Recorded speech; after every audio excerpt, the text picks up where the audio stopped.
ஒரு இளம் பெண் விபத்துல தன்னுடைய கண் பார்வையை டோட்டலா இழந்துட்டாங்க. இந்த இன்சிடென்ட்க்கு அப்புறம் அவங்க ரொம்ப அப்செட் ஆகி எல்லாத்தையும் வெறுக்க ஆரம்பிச்சாங்க. ஏன் தன்னையே ரொம்ப வெறுத்தாங்க. நெகட்டிவ் வைப்ஸோட தான் நாட்களை தொடங்கினாங்க.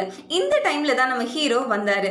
அந்த இளம் பெண்ணுடைய காதலன் மாறாத அன்போட அந்த பெண்ணுக்கு ஊக்கம் அளிச்சு பாசிட்டிவ் வைப்ஸ் கொடுத்தாரு. எனக்கு பார்வை மட்டும் கிடைச்சா நான் உங்களை தான் கல்யாணம் பண்ணிக்குவேன்னு அந்த பெண் தன்னுடைய காதலன் கிட்ட அடிக்கடி சொல்வாங்க. ஒரு நாள் அந்த பெண்ணுக்கு கண் அறுவை சிகிச்சை நடந்தது. அந்த பெண்ணுக்கு யாரோ கண்தானம் செஞ்சதால தன்னுடைய பார்வையை முழுமையா பெற்றாங்க. பார்வை கிடைச்சதால ரொம்ப ரொம்ப சந்தோஷப்பட்டாங்க.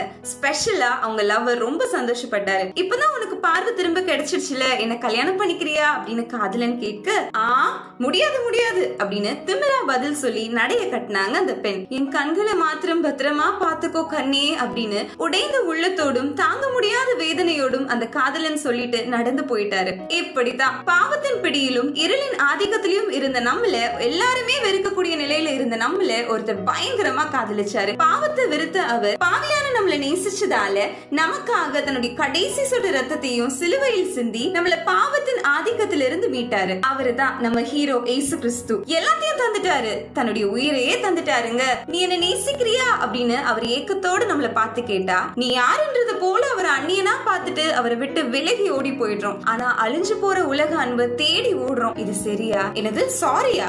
ஒரு முறை இல்ல, ரெண்டு முறை இல்ல, பல முறை இதுதான் சொல்றோம். பட் சேஞ்ச் வரலையே. ட்ரூ லவ் எதுன்னு இன்னும் தெரியலையே. சரி, அட்லீஸ்ட் இந்த second go and speak with him who is constantly waiting for you to pour his unconditional and never ending love in your life. Love Jesus because he loved you first.